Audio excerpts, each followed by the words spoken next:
Assalamualaikum warahmatullahi wabarakatuh. Selamat pagi anak-anak kelas 8. Nah, pada hari ini masih kembali dengan Pak Asrori di mata pelajaran penjas orkes ya. Nah, yang akan kita bahas pada kesempatan ini atau pertemuan kelima sebelum ulangan harian bersama yaitu tentang atletik dan juga pencak silat.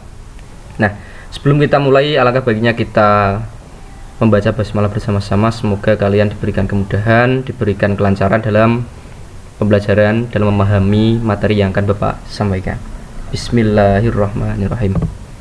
Oke, yang pertama yaitu tentang atletik.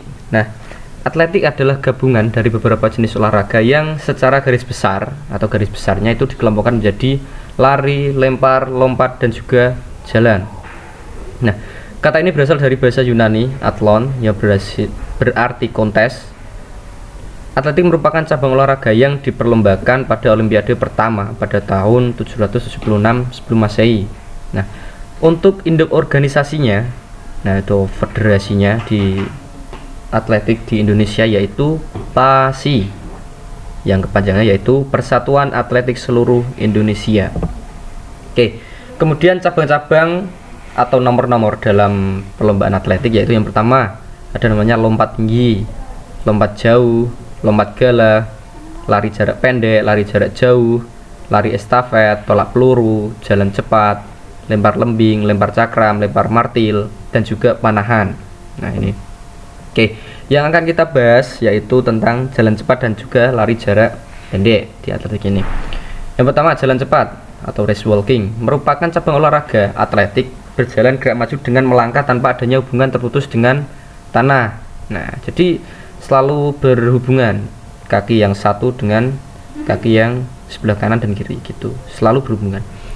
Meskipun merupakan perlombaan kaki, berbeda dengan berlari dengan satu kaki harus selalu terlihat menyentuh tanah. Ini dinilai oleh juri balapan.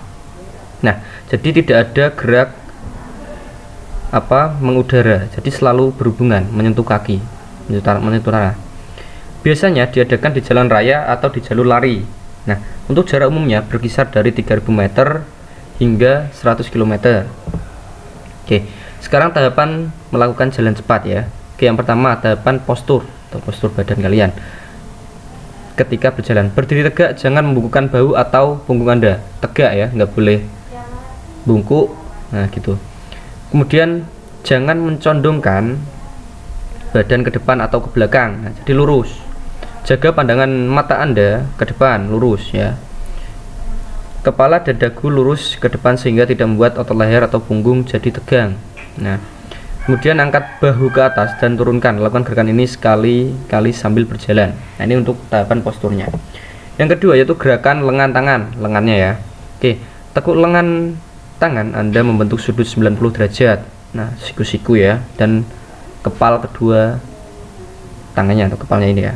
Oke, yang kedua gerakan satu lengan ke arah depan berlawanan dengan kaki. Nah, jadi kalau misalkan tangan kanan ya, yang kakinya kaki kiri, jangan tangan kanan kaki kanan. Nah, malah kayak robot nanti. Oke, yang selanjutnya gerakan tangan Anda maju dan mundur. Nah, jadi tidak ke kanan dan ke kiri. Kepala tangan harus sejajar dengan dada. Nah, jadi artinya seperti itu. Saat lengan tangan bergerak maju dan mundur, pertahankan jangan terus menempel di sisi tubuh. Nah, jangan membawa apapun di tangan Anda saat jalan cepat. Oke ya. Kemudian cara melangkahkan kaki. Nah, saat melangkahkan kaki, pastikan tumit lebih dulu menyentuh tanah. Nah, tumit itu kaki yang di sebelah belakang ya. Beri dorongan kuat pada ujung kaki Anda. Pastikan gerakan pinggul saat Anda melangkah, kaki tidak mengubah posisi tubuh Anda. Nah, ambil langkah cukup lebar tapi jangan sampai terlalu lebar yang bisa menyebabkan cedera. Melangkah terlalu sempit juga membuat Anda cepat lelah. Nah, jadi ada temponya. Oke. Nah, ini kesalahan-kesalahan ketika melakukan jalan cepat. Sikap badan yang terlalu kaku. Nah, akhirnya ya kayak robot, jadi nggak bisa lentur, nggak bisa fleksibel. Yang kedua, lebar langkah kaki yang kurang sesuai. Mungkin terlalu lebar atau terlalu sempit. Nah, jadi standar saja. Gerakan tergesa-gesa yang kurang sesuai, nah terburu-buru ya. Jadi enjoy aja menikmati ketika melakukan jalan cepat. ada gerakan melayang di udara. Nah, ini yang membedakan antara lari pendek atau dengan jalan cepat. Bedanya apa? Ketika lari itu ada melayang di udara. Kalau jalan itu tidak ada melayang di udara. Jadi selalu berikutan. Nah, berhubungan antara kaki kiri dan kaki kanan, selalu berkelanjutan. Kemudian tubuh kurang dapat menjaga keseimbangan. Nah, tidak melakukan gerakan lanjutan. Oke ya. Itu ya tadi yang untuk lari untuk jalan cepat. Sekarang kita bahas yaitu tentang lari jarak pendek atau sprint. Nah, kalian pasti sudah paham tentang lari sprint, yaitu salah satu jenis lari yang dilakukan dengan kekuatan dan kecepatan penuh sepanjang garis lintasan dari start hingga finish, di mana pemenangnya ditentukan berdasarkan catatan waktu yang paling singkat. Nah, jadi lari ya, ini sudah berarti kalian sudah paham semuanya. Jadi siapa pemenangnya itu tercatat dari waktu yang didapat. Jadi misalkan ada 3 jarak, nah siapa yang paling cepat sampai garis finish, nah itulah yang nanti akan dimenangkan gitu. Ada 3 nomor dalam perlombaan lari jarak pendek, yaitu yang pertama 100 meter, 200 meter, dan 400 meter. Nah, kemudian start lari jarak pendek atau start ya. Nah, kaki kiri di depan dan lutut kaki kanan diletakkan di sebelah kaki kiri sekitar 1 kepal ya. 1 kepal itu segenggaman tangan kalian. Kedua tangan diletakkan di belakang garis start dengan jari-jari rapat dan ibu jari terpisah. Nah, gambarnya seperti ini.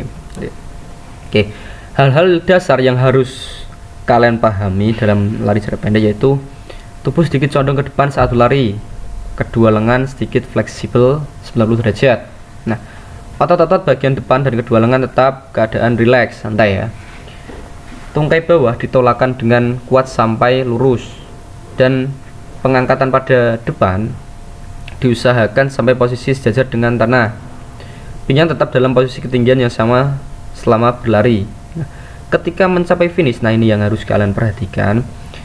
Ketika mencapai finish, badan dicondongkan dengan serentak ke depan untuk mengantarkan bagian dada menyentuh pita. Nah, jadi gini.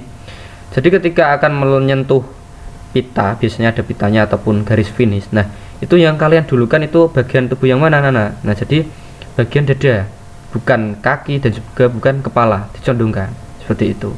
Jadi ketika nanti ada kaki biasanya masih dalam melangkah, itu akan duluan dada yang menyentuh garis finish tersebut gitu. Oke. Nah, ini gambarnya untuk teknik start lari jarak pendek itu ada aba-aba 3 ya, yaitu ada namanya nanti aba bersedia, siap, dan juga ya, itu aba-abanya start dalam lari jarak pendek. Nah, untuk aba bersedia start jongkoknya, nah ini gambarnya, tangannya itu seperti ini, ibu jarinya ya. Setelah starter memberikan aba-aba biasanya bersedia seperti itu, maka pelari akan menempatkan kedua kakinya menyentuh blok depan dan belakang. Nah, kemudian lutut kaki belakang diletakkan di tanah terpisah selebar bahu. Nah, bahu kalian sendiri. Jari-jari tangan membentuk V ya, V seperti gambarnya ini, terbalik, dan kepala dalam keadaan datar dengan punggung, sedangkan mata tetap menatap lurus ke bawah. Nah, gitu. Yang kedua, aba-aba siap. Nah, ketika tadi bersedia, siap. Nah, ini gerakan lari aba-aba siap. Setelah ada aba-aba siap ya, posisi badan seorang pelari adalah lutut ditekan ke belakang seperti gambar ini ya. Jadi lutut kaki depan dalam posisi membentuk siku-siku 90 derajat, dan posisi pinggang sedikit diangkat lebih tinggi dari bahu. Tubuh sedikit condong ke depan serta bahu agak maju depan dari 2 tangan. Nah, seperti ini gambarnya. Yang terakhir yaitu aba-aba ya. Nah, ini setelah seorang starter ya ataupun juri ya biasanya memberikan aba-aba ya, maka gerakan seorang pelari adalah badan diluruskan dan diangkat pada saat kedua kaki menolak, yaitu menekan keras pada start block. Nah, dan kedua tangan diangkat dari tanah secara bersamaan untuk kemudian diayunkan secara bergantian. Nah, jadi gerakannya berurutan. Kaki belakang mendorong lebih kuat, dorongan kaki depan sedikit demi sedikit namun tidak lama. Nah, jadi step by stepnya. Kemudian kaki belakang diayunkan ke depan dengan cepat, sedangkan badan condong ke depan. Lutut dan pinggang diluruskan penuh pada saat akhir dorongan. Nah, ini ya gerakannya. Oke, sekarang kita bahas peraturan perlombaan lari jarak pendeknya. Nah, untuk peraturannya itu tadi ya, lari ditunjukkan dengan sebuah garis selebar 5 cm siku-siku dengan batas tepi dalam lintasan. Ini untuk aba-abanya yaitu ada bersedia, siap, ya. Nah itu yang biasa digunakan. Kadang juga ada yang namanya bendera diangkat juga. Nah, ada juga bunyi pistol. Nah itu. Semua peserta lomba lari mulai berlari pada saat aba-aba ya. Nah jadi ketika bersedia, siap itu gerakannya tadi, ya baru lari. Nah, peserta yang membuat kesalahan pada saat start harus diperingatkan maksimal 3 kali kesalahan ya. Jadi misalkan kok baru aba-aba bersedia kalian sudah lari, nah itu salah ya, itu diperingatkan 3 kali ya. Kemudian diskualifikasi atau hal-hal yang dianggap tidak sah, nah yaitu melakukan kesalahan start lebih dari 3 kali. Nah ini kesalahannya tadi ya, misalkan bersedia, siap, udah lari, nah itu salah, jadi menunggu aba-aba ya, seperti itu. Memasuki lintasan pelari lain, nah jadi misalkan ada 3 lintasan, kalian di lintasan 1, nah kalian menerobos lintasan 3, itu tidak boleh, itu nanti akan diskualifikasi atau gagal. Nah kemudian mengganggu pelari lain, nah ini biasanya provokasi dengan pelari lain, nah itu tidak boleh. Keluar lintasan, nah biasanya mampir lintasan yang lain, tidak boleh. Terbukti memakai obat perangsang atau obat kuat ya, biasanya untuk menambah imunitas tubuh, itu kalau kita terbukti ya tidak sah, seperti itu. Oke, kemudian kita akan bahas yaitu tentang pencak silat. Nah Bapak akan jelaskan sedikit tentang pencak silat, yaitu suatu seni bela diri tradisional yang berasal dari Kepulauan Nusantara, Indonesia ya, asli sah dari Indonesia. Seni bela diri ini secara luas dikenal di Indonesia, Malaysia, Brunei, dan Singapura, Filipina, dan Thailand Selatan, sesuai dengan penyebaran berbagai suku bangsa Indonesia. Oke, untuk induk pencak silat ya, untuk di dunia ya, untuk organisasi mewadai federasi pencak silat di berbagai negara, yaitu Persilat, kepanjangannya Persekutuan Pencaksilat Antar Bangsa, nah, yang dibentuk oleh Indonesia, Singapura, Malaysia, dan Brunei Darussalam. Nah, sedangkan untuk Persilat ini didirikan di Jakarta pada tanggal 11 Maret 1980 ya, satu-satunya organisasi internasional pencaksilat di dunia, itu yang membawahi pencaksilat di dunia. Yang sedangkan untuk yang di Indonesia, nah itu ada namanya IPSI ya, itu federasinya, organisasinya, yaitu kepanjangannya Ikatan Pencaksilat Indonesia. Nah yaitu induk organisasi resmi pencaksilat di bawah naungan KONI atau Komite Olahraga Nasional Indonesia.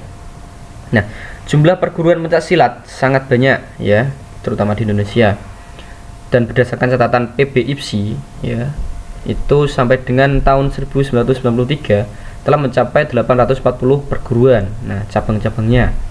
Oke ya, sedangkan IPSI sendiri didirikan pada tanggal 18 Mei 1948 di Surakarta, Jawa Tengah. Ini untuk induk silat di Indonesia.